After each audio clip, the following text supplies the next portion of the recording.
económica del país, y algo tendrá que reverir también de el difunto Julio César Trujillo, este gran hombre, al que el Ecuador despidió ayer con notable aflicción. Vamos a escuchar lo que quiera decirnos Walter Spurrier, y hemos invitado también, más o menos en 4 minutos me dicen que estará con nosotros Fausto Ortiz, el exministro de Economía, para que intercambien aspectos que tienen que ver con la inestabilidad, un poco política, un tanto económica, que está anticipando un gran ajuste para el año próximo. De esto vamos a hablar con Walter Spurrier en los primeros minutos.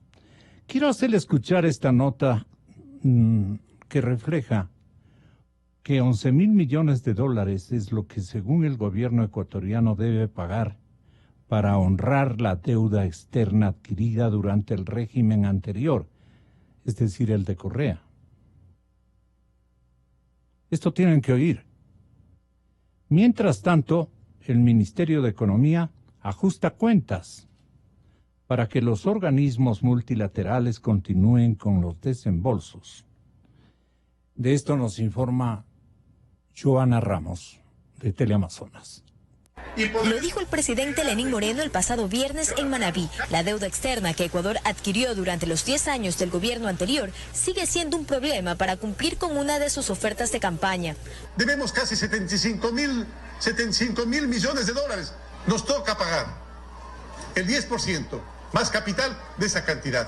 Por lo que, según sus cuentas, son cerca de 11,000 millones de dólares los que el país necesita para honrar la deuda con sus acreedores afuera. El exministro de Finanzas, Fausto Ortiz, hace cuentas y tiene un posible desglose de la cifra que maneja el presidente. Podría estar considerando los certificados de tesorería, la preventa petrolera, los atrasos con las petroleras. Mientras que para el analista económico Vicente Albornoz, los 75,000 millones de deuda quedarían cortos si se toman en cuenta todos los escenarios. Por ejemplo, potenciales juicios que vamos a perder, juicios que ya hemos perdido, cosas por el estilo, probablemente se llegue a montos todavía superiores. En marzo pasado, Ecuador concretó un acercamiento con organismos crediticios internacionales, logrando un abono de 1,000 millones de dólares. Ahora el Fondo Monetario Internacional evalúa el nivel de cumplimiento del país. El programa contempla para el año 2020 que debe no solo quedarse con un déficit fiscal de 0%, sino que debe llegar a un superávit fiscal de más del 3,5%, lo cual indica que el gran ajuste y el gran sacrificio y la gran contribución de la población se dará en el 2020. Siguiendo con el cronograma de los organismos multilaterales, para el próximo mes se espera un nuevo desembolso. Esta vez sería cercano a los 250 millones de dólares. Si todo se cumple según lo acordado, Ecuador recibirá un crédito de hasta 10,000 millones de dólares provenientes de varios organismos internacionales. Joana Ramos, 24 horas. Muchas gracias, exministro Ortiz, también por comparecer a través de la línea telefónica. Tenemos dos actores fundamentales del análisis económico ubicados en sus áreas de residencia habituales. Exministro, respetable Walter, muy buenos días. Vean, paralelamente, y es lo que poco sondea y a pocas conclusiones llega la gente. Miren ustedes que la corrupción dentro de esta dimensión gigantesca de déficit fiscal y de deuda pública externa e interna, es una cantidad impresionante. No tomamos en cuenta que solamente en el millonario prejuicio al fisco vinculado con el caso Arroz Verde de la administración Correa, se han llevado 39 millones de pago al Servicio de Rentas Internas. Los contribuyentes asociados a la trama de Arroz Verde han perjudicado al Servicio de Rentas Internas en 39 millones. las operaciones han sido irregulares, con compañías ficticias. Aquí está la operación de investigación periodística del diario El Comercio, mencionando que las operaciones irregulares con compañías ficticias han cumplido tareas de compra de facturas de empresas fantasmas, correístas, transacciones. Las facturas sirven para inflar los gastos deducibles de impuestos.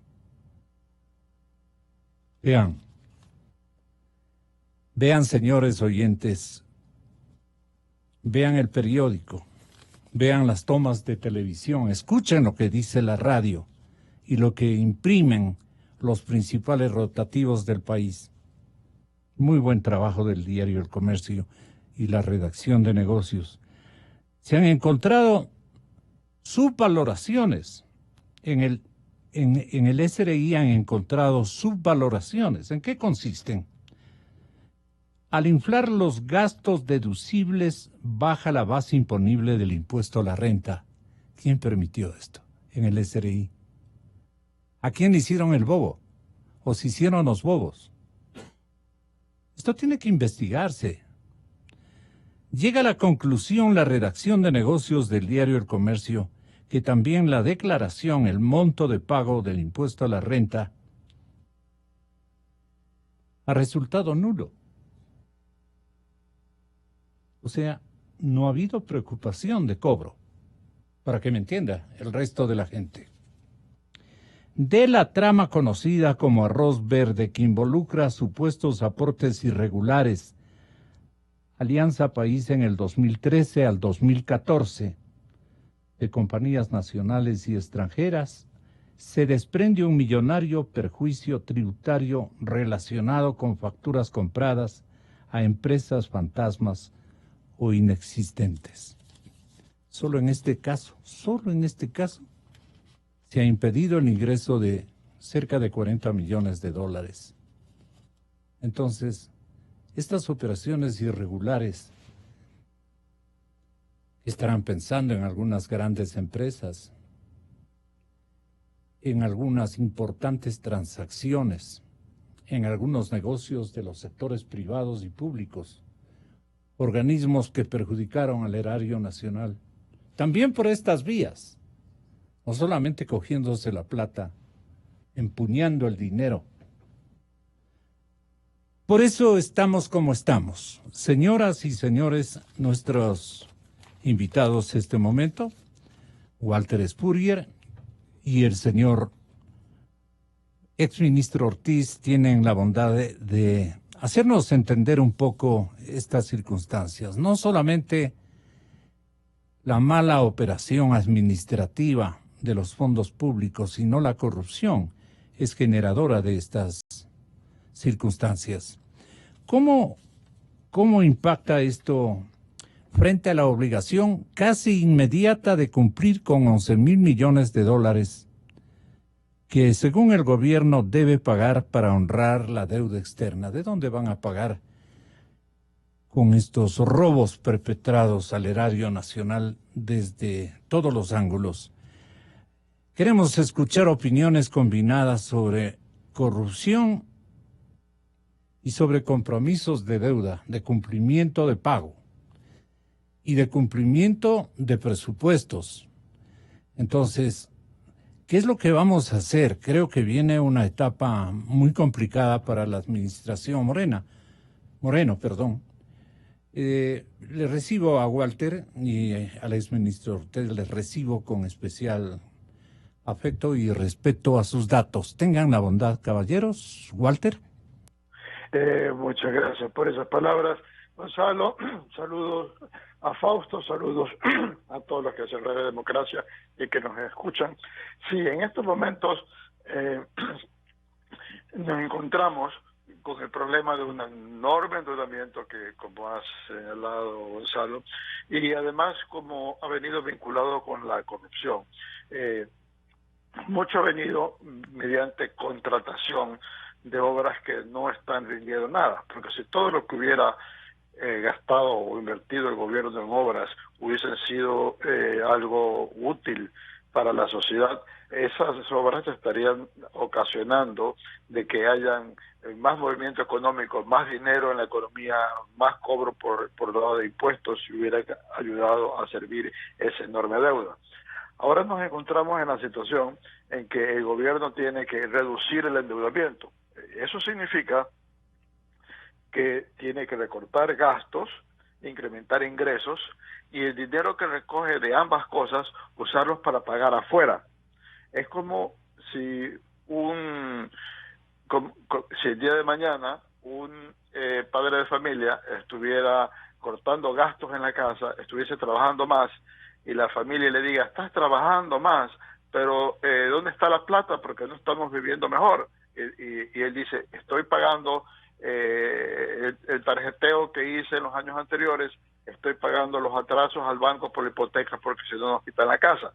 Entonces, macroeconómicamente, siguiendo esa política, uno ve que mejoran las cuentas fiscales, pero por otra parte, la sociedad no ve los resultados, porque más bien están quitando plata del bolsillo, están reduciendo el número de empleados públicos y todo ese dinero se va afuera. Eso no puede producir inestabilidad política a la media, no a la larga. Bueno, yo pienso que esto va a traducirse en un descontento y que le va a costar popularidad al gobierno. Sin embargo, ¿por dónde es la inestabilidad política? En primer lugar, hay comencemos viendo estabilidad política como se ha dado con otros gobiernos, como en el caso de Abdalá, el asunto de la legislatura, o lo que hasta cierto punto le pasaba a Lucio Gutiérrez también en la legislatura. En esta ocasión hay esencialmente 4 bloques en la Asamblea, más una buena cantidad de diputados sueltos que conforman unos bloques ad hoc para tener representación. Y de estos 4 bloques, el uno es oficialista, otros creo, además de legisladores independientes, han firmado un acuerdo con el bloque oficialista encaminado a aceptar un programa de ajuste económico. O sea, no es que van a apoyar todo lo que propone el gobierno, pero que están de acuerdo con el objetivo de que el país tiene que hacer ciertas reformas para salir adelante. No creo que un tercer bloque, que es el Partido Social Cristiano, vaya a buscar desestabilizar a un gobierno con el cual incluso ha mantenido muy buenas relaciones. O sea, a nivel del legislativo, no pienso de que las acciones que vaya a tomar el gobierno vayan a tener un impacto. Va a causar molestias, va a causar protestas, pero yo no creo que esto vaya a tener los niveles que ha tenido en anteriores ocasiones. Cuando teníamos moneda propia, cualquier problema económico significaba que subió el dólar. Y todas las personas que tenían un ingreso estable, fijo, veían cómo se les evaporaba sus ingresos, o sea, afectaba a todo el mundo. Ahora, al contrario, incluso los precios están bajando para quienes mantienen su trabajo o mantienen su clientela. La crisis es llevadera, ¿no? Es llevadera. O sea, yo no veo que veo que van a haber problemas políticos, pero yo no diría que va a haber una desestabilización política. Ahora veamos la opinión del exministro Fausto Ortiz. Les invito a escuchar al exministro, porque nos da la impresión de que desde el 1 de enero la administración Moreno tendrá que provocar un ajuste ciertamente significativo, muy peligroso para la estabilidad política, preanuncian comentaristas de rotativos importantes el día de ayer. ¿Usted qué opina o cómo ve la perspectiva fiscal por pagos de obligaciones? Especialmente se requieren una cantidad de recursos muy significativos y el andamiaje de recolección de tributos y todo lo demás han sufrido un desgaste más o menos significativo. Ustedes son los técnicos y tendrán la bondad de elaborar el diagnóstico del próximo año. El próximo año es de un gran ajuste, decían ayer. ¿Qué opina usted, exministro? Sí, Gonzalo, gracias. Buenos días. Saludos cordiales a usted, en estudio, Walter, en el panel y a la gente que escucha el programa. El año 2019, el déficit del sector público no financiero, de acuerdo al programa con el Fondo Monetario, debe terminar en 0%, es decir, no debe existir déficit fiscal. Y esto significa, frente al año anterior, el año 2018, que tuvo un déficit fiscal de 1.2%, un ajuste de 1% del PIB, digámoslo de esa manera, ¿no? Pero el programa contempla para el año 2020 que el gobierno debe lograr un superávit fiscal de 3.8% del Producto Interno Bruto, es decir, debe llegar en el año 2020 a tener casi 4.000 millones de dólares en superávit. Eso implica un gran esfuerzo para el año 2020, y ese gran esfuerzo está básicamente en tres temas. Uno, el de combustibles, que en la línea planteada por Walter minutos atrás es lo que va a generar mayor descontento en la población, porque vas a tener que tocarle el precio de los combustibles, meterle la mano al bolsillo a los consumidores para que tengan menos recursos para comprar cosas. Y la gente va a decir, ¿por qué me suben los combustibles que en el pasado no me lo subían? ¿Y por qué no haces algo para recuperar la plata que se robó el gobierno anterior, de acuerdo a todas las denuncias, que son bastante claras? Y el otro tema es en el tema impositivo. El Fondo Monetario plantea que para el mes de octubre de este año deben estar enviando a la Asamblea Nacional algún programa de reforma económica que le garantice un incremento en la recaudación tributaria entre 1,5% y 2% del Producto Interno Bruto, es decir, casi 2.000 millones de dólares más en recaudación. Y otra vez, es seguirle metiendo mano al bolsillo a la gente para que el Estado pueda atender el gasto que debe, por una parte, irlo recortando. Pero el gasto del gobierno solo lo recorta 500 millones de dólares en el tema de salarios, que son los tres campos de acción del gobierno. Algo de salarios, mucho de combustibles y muchísimo más en impuestos. Y esos tres elementos son los que al final del día terminan golpeando al sector empresarial, que tiene que esperar aún más en la recuperación, porque la recuperación no vendrá ni en el 19 ni en el 20. ¿Cuáles son los retos que tiene la caja fiscal para la erogación y pagos, especialmente de deuda interna? El mismo IES va a requerir de pagos importantes. Se necesita infraestructura para continuar con determinados emprendimientos de obra pública y responsabilidades, especialmente con la banca externa.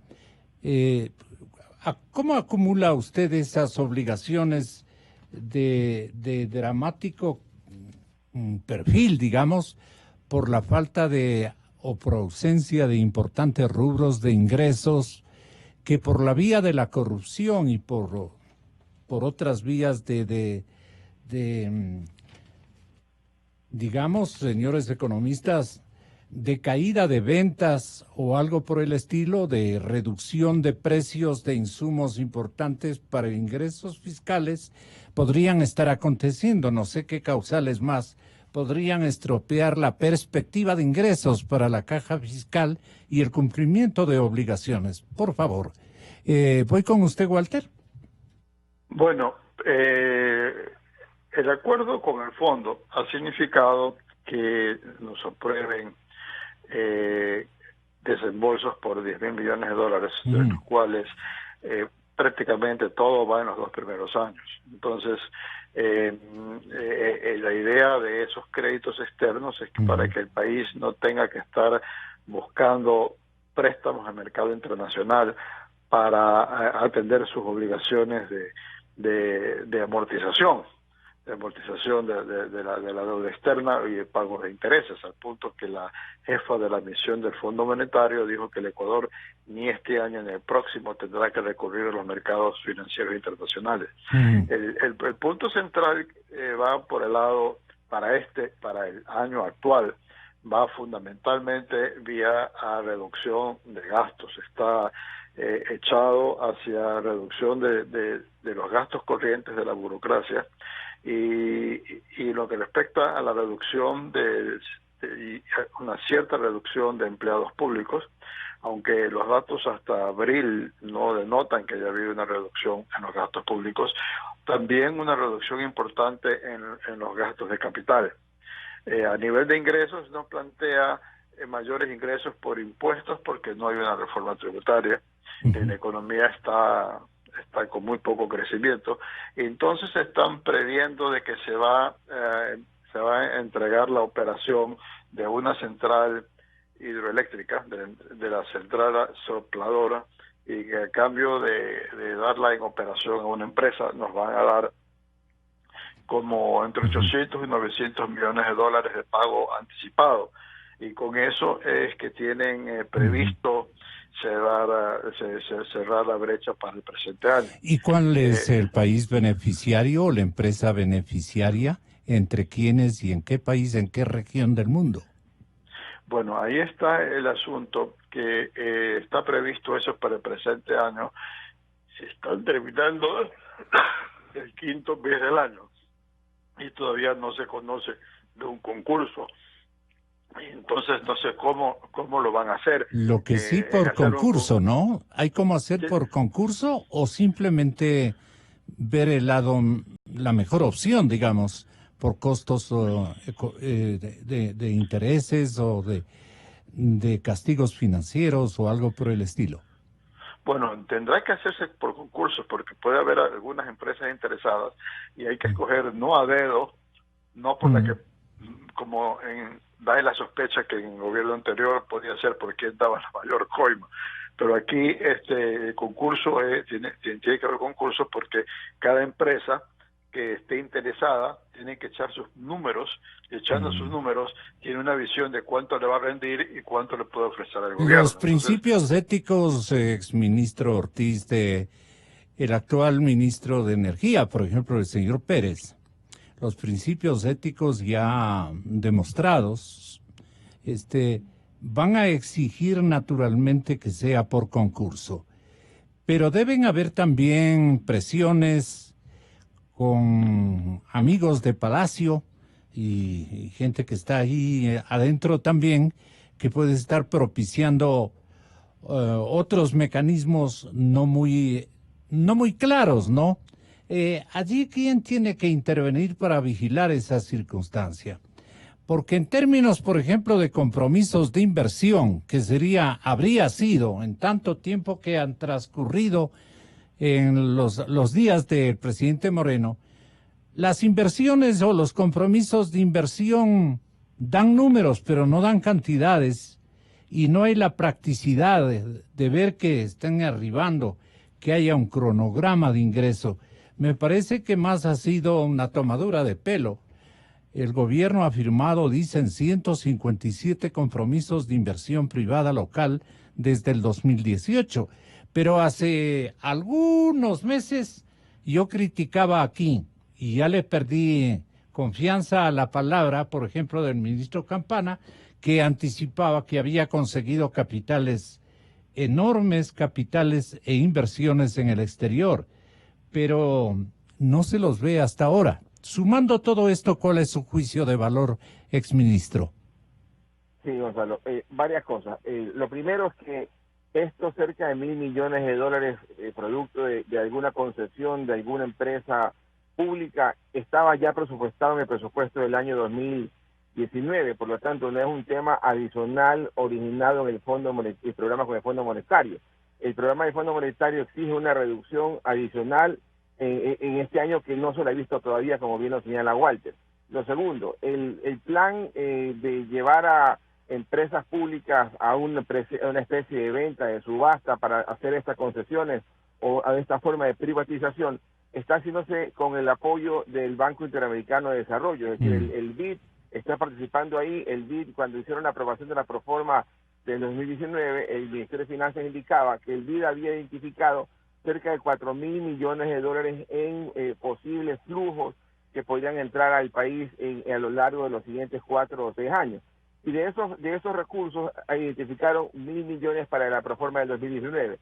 Y en el programa con el Fondo Monetario, el Fondo Monetario dice, espera los 1.000 millones que están presupuestados en este año y espera adicionalmente otros 1.000 millones en el 2020 y nada más. Es decir, esa de alguna forma es la expectativa del Banco Interamericano de Desarrollo conjuntamente con el Fondo Monetario del gobierno.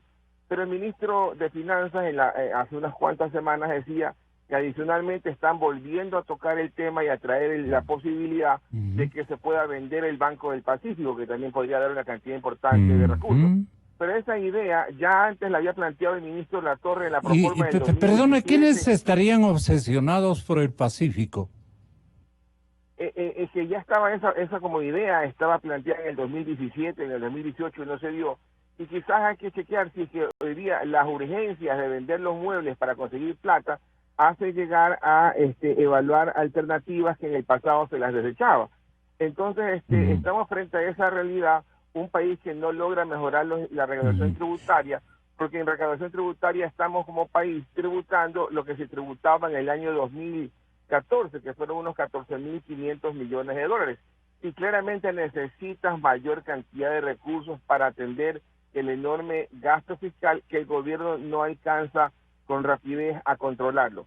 Y de alguna forma también se le viene al gobierno una dificultad, porque el Fondo Monetario pensaba que el año 2019 el precio del petróleo iba a tener una caída con relación al año previo de un 15%, pero hasta ahora no vemos esa caída tan fuerte y quizás la caída es apenas un 5% hasta el mes de abril. Entonces, eso quiere decir que podría haber presión por parte de la política con el Fondo Monetario de tener que tocar no solamente la super, sino que también empezar a golpear la puerta al diésel y empezar a golpear la puerta a la extra y a la eco. ¿Han convencido, economista Walter Spurrier, al señor presidente de la República, Lenín Moreno, de que al cabo de 2 años difíciles para el país, pero el Ecuador ha puesto los ojos en el futuro lleno de buenas noticias y le han asesorado en esa línea al señor presidente? Hemos equilibrado, dice él, y hemos transparentado las finanzas públicas. Hemos logrado bajar el déficit fiscal a menos de la mitad, dice. Moreno dice, ahora la gente ya no nos da aportes internacionales cuando salimos a buscar, ya nos dan más bien, ya nos ofrecen créditos y aportes internacionales cuando salimos a buscarlos en el exterior. Y nos dan a tasas de interés muy convenientes que van hasta el 5%, destaca el señor presidente. Moreno también asegura que mientras se siga bajando el riesgo país se podrá acceder a mejores préstamos. ¿Usted cree que tiene todavía un ámbito de posibilidades crediticias el Ecuador del 20? Del 20, no de este año. Bueno, yo creo que el mercado internacional está relativamente optimista referente al Ecuador. Optimista porque están comparando cómo se comportó el equipo económico que fue a la reunión del Fondo Monetario y Banco Mundial en Washington, comparado con el año anterior cuando la ministra del gobierno era la misma que bajo Correa había ido por la moratoria y no quiso reunirse con los banqueros internacionales que habían reunido a posibles compradores de bonos.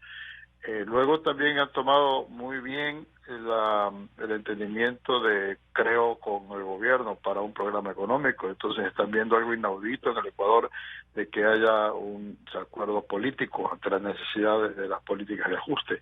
Sin embargo, los organismos los financistas han escuchado a la presidenta a la jefa de la misión del fondo decir que el Ecuador, si aplica el programa, no va a necesitar emitir papeles este año y el próximo, lo cual implica que el Ecuador va a pagar al pelo los 2.500 millones que son del vencimiento de los bonos 2020. Entonces, en ese sentido, si el Ecuador hace eso, es posible que para el año 21 tenga más acceso a los mercados internacionales. Es posible que ahora o el próximo el gobierno saque adelante a lo que ha propuesto hacer, es emitir nuevos bonos, pero para ofrecerlos en canje con bonos actuales, no para que los inversionistas ganen menos o ganen más, sino para ampliar el plazo y no haya que tener amortizaciones tan fuertes en los próximos años. Entonces, eso sí es posible que pueda hacer el gobierno, pero esencialmente pienso que los posibles prestamistas del país van a hacer seguimiento a cómo se cumple el programa.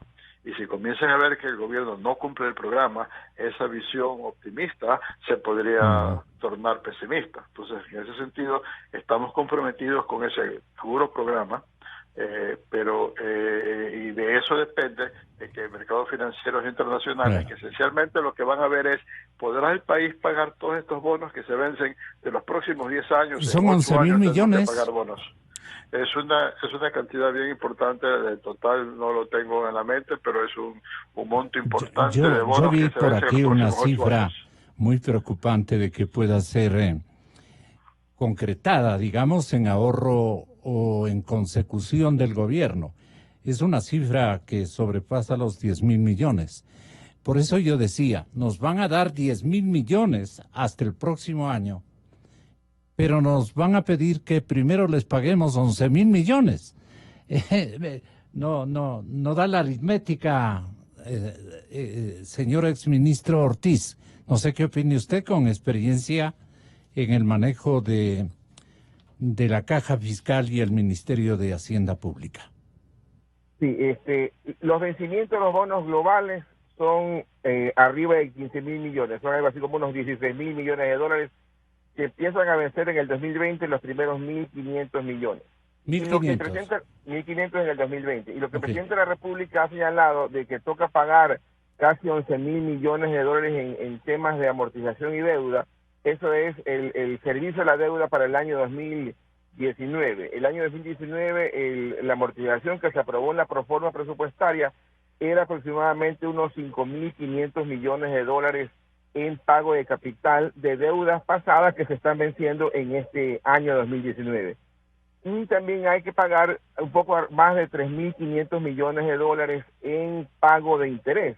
Entonces ahí estamos hablando de cerca de 9.000 millones de dólares que tiene presupuestado el gobierno a hacer frente en el año 2019. Una parte de capital y una parte de deuda. El capital tradicionalmente se lo paga con nueva deuda, es decir, somos 6.000 millones de dólares de nueva deuda para pagar 6.000 millones de dólares que está venciendo, es decir, la deuda no aumenta por ese motivo de pagar el vencimiento o la amortización de la deuda. Pero los intereses de deuda deben ser cancelados con, por decir alguna palabra, con impuestos, porque no puedo tomar deuda para pagar intereses de deuda, y esa es la parte compleja.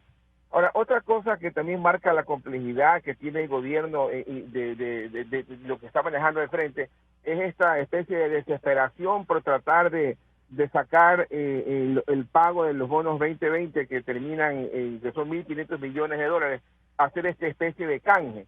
Porque yo creo que es mal momento para hacer el canje. ¿En qué consistiría el canje? Ya cuando se colocaron los 1.000 millones últimos al 10.75, en esa misma ocasión tenían estructurado un nuevo bono para poder hacer el canje con los bonos 2020. Es decir, en esa misma estructuración de deuda dejaron una parte para poder ver si existía el momento o la oportunidad para recomprar esos bonos 2020 o para ofrecerlos en canje.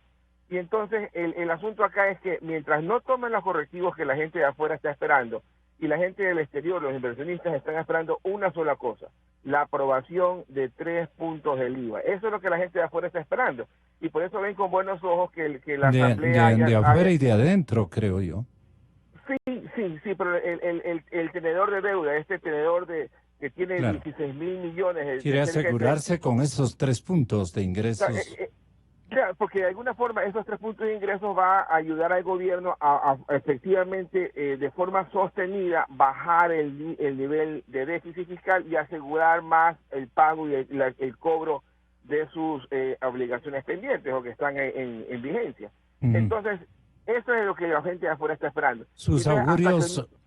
Sí, termine, mi exministro, perdón. Y hasta que no ocurra aquello, entonces la tasa de interés para bonos de afuera, y en el caso ecuatoriano van a estar cercanas al 8%, que sería el riesgo país de hoy día 550 puntos más unos 3 puntos del bono americano. Es decir, hay que esperar un poquito para tratar de corregir y ver si seguimos en octubre con esa reforma, que el riesgo país baje, y de ahí para adelante, noviembre, diciembre, hacer el canje que el gobierno quiera. ¿Qué no le deja dormir a Richard Espinosa, Walter Spurrier? Bueno, creo que Richard ha de muchas cosas que no lo dejan dormir ahora. Yo supongo, si lo que puedo juzgar, y no es que hablo con él casi con frecuencia, ni mucho menos, yo pienso que él debería estar preocupado de que en algún momento dado el no tener suficientes apoyos del presidente para el programa económico y que comience a no cumplirse con el programa. O sea, tiene que ser una... acaba de hablar pues Fausto de el punto central de la reforma tributaria, que es aumento del IVA. ¿Va el presidente a apoyar que vaya un alza del IVA en el proyecto de ley? Claro. ¿No? Entonces, que a veces, ¿qué pasa? El presidente dice, sí, pero ahora no. El tema me parece que es el expresidente Correa. ¿Por qué el expresidente Correa? Porque le vive permanentemente presionando, afirmando de que él ha traicionado el modelo económico y que va a castigar al pueblo con medidas extremadamente funestas para la colectividad. El causante de toda la crisis le reclama ceñirse al método anterior, en donde el tipo se gastaba lo que se gastaba, se endeudaba lo que se endeudaba, descapitalizó montones de fondos, hizo una anarquía en el uso de los recursos públicos, endeudó en todo lado al Ecuador, y el que quiere ordenar esas cuentas pendientes, noble pueblo ecuatoriano que me escucha, este momento es el que censura al presidente Moreno. Entonces Moreno se cuida de eso, de la parte política, del adversario interno del gran movimiento político. Yo de presidente Moreno haría lo correcto, me digan lo que me digan, pero me ajustaría a una realidad económica impecable en el cumplimiento de las obligaciones que tenemos con el exterior. De no viene un castigo internacional muy complicado que ni Richard Martínez, o que le nombre ministro de Economía nuevamente a Correa, ¿no? A ver si él soluciona el problema que dejó instalado en el país. Esto es lo gravísimo. Yo por eso quise conversar hace contados instantes con el señor presidente de la Cámara de Pequeñas Industrias. Este caballero es mi paisano de alguna manera, el señor economista Cristian Cisneros. Él es el director de la Cámara de la Pequeña y Mediana Empresa.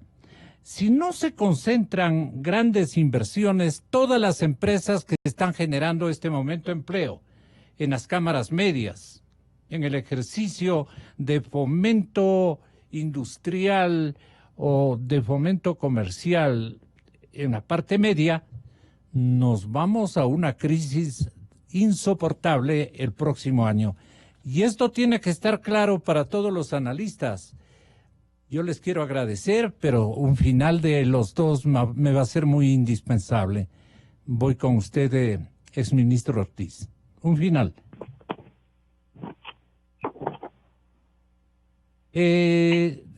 Economista Walter Spurrier. En esto, Gonzalo, es increíble o es fascinante ver el paralelismo entre la situación ecuatoriana y la situación argentina. Recordemos, ¿no?, la estrecha relación del presidente Correa con Kirchner. Y en estos momentos están siendo enjuiciados tanto Cristina en Argentina como Rafael Correa en el Ecuador. Ayer justamente leía un artículo en La Nación de Buenos Aires en que decía que cuando Cristina no se lanzó a la elección, no podía, y puso de candidato a Scioli, y que perdió con Macri, el objetivo de ella es que Scioli gane las elecciones, ajuste la economía del desastre que ya dejó y después regresar acusándolo de traidor, ¿ya? Y en ese sentido yo pienso que ese fue el mismo cuestión que montó Correa aquí, y quería él que ajuste Moreno y regresara acusándolo de traidor. Y yo creo que Moreno se dio cuenta de eso y por eso desbarató y se pasó el primer año de su gobierno desbaratando las estructuras de poder que le dejaron armado. O sea que en ese sentido los ataques de Correa, aunque él no se los podía evitar, porque o hacía lo que está haciendo o el país se iba al diablo, había un colapso, no había cómo pagar cuentas, se hubieran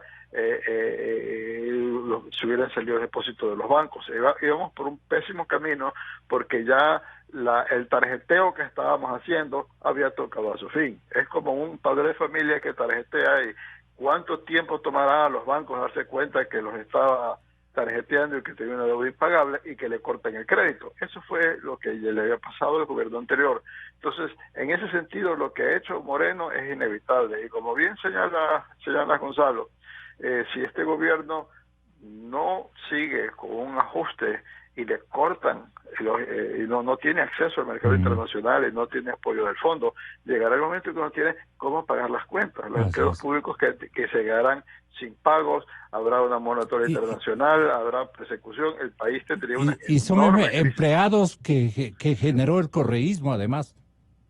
Así es. En desmesura, empleos en desmesura que generó el mismo correato. Eso es lo que arde las fibras más importantes del organismo uno y de la paciencia cívica de todos los ecuatorianos. Muchas gracias, economistas. Hasta una próxima oportunidad. Muchas gracias. Tal vez Fausto quiera decirnos algo, si es tan amable, exministro. Sí, brevemente, usando el ejemplo de Walter, yo no sé si en el caso argentino esa estrategia planteada y leída por Walter en La Nación era una estrategia en conjunto, coordinada entre Cristina y Scioli. Es decir, te mando a ti, tú vas, haces esto, ajustas y yo te nombro traidor. Es decir, no sé hasta qué punto haya sido una estrategia coordinada o haya sido una estrategia únicamente del lado Cristina.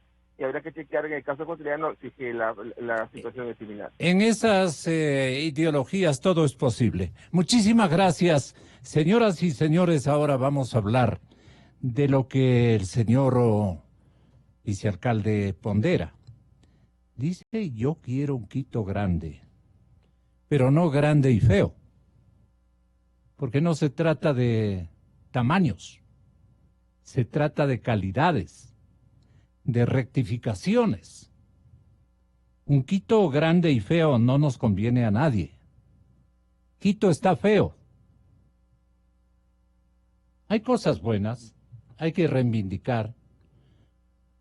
Cuando veamos el trabajo interno, también el subterráneo que dan en llamar a algunas familias, eso va a ser cosa muy importante. El impacto va a ser especialmente de una mejora de estima de los habitantes de la capital. Muy interesante.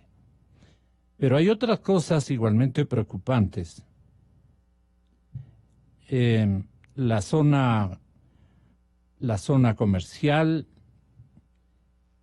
los tallarines, los cables cruzados, las aceras destruidas, los parterres enhierbados, una luminosidad nocturna parroquiana,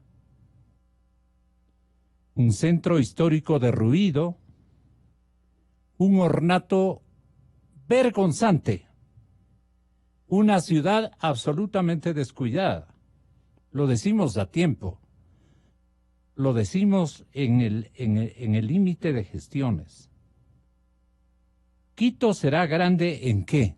Esta es la pregunta para Fernando Carrión y Pablo Moreira, los técnicos, los que van a reclutar la inspiración, ojalá, del nuevo alcalde, que él estará viendo cómo pagar primero deudas en los barrios marginales y tiene toda la razón. Ellos le apoyaron, pero no tiene que descuidar esta otra parte. Y no es cuestión de adjetivizar Quito hermoso, Quito eterno, Quito maravilloso, Quito Grande. No. Aquí por eso he traído a los técnicos, a los asesores fundamentales, a los que tienen criterio urbanístico, invento o invención, creatividad urbanística. Eso es lo que necesitamos con apoyo, ojalá de todos los colegios, de todas las entidades, de toda la academia, porque la academia también no ha hecho nada por la ciudad. Antes habían importantes estudiantes, catedráticos que exhibían planes, diseños, o iban al exterior, se especializaban y venían con temáticas interesantes. Ahora son un montón. Poco complicado ponerles nombre. Son un montón, nada más que eso. Quito tiene que volver con características singulares a ser una ciudad que la hemos encargado con gusto a Fernando Carrión y ahora con el apoyo de Pablo Moreira, que me parece es otro arquitecto muy lucido y con grandes iniciativas. Ahora viene la parte, ¿cómo financiamos? Ahí también necesitan un gerenciamiento más vigoroso. Señoras y señores, vamos a hablar de Quito, de los tallarines, en contados instantes, porque aquí decimos la verdad. Inicio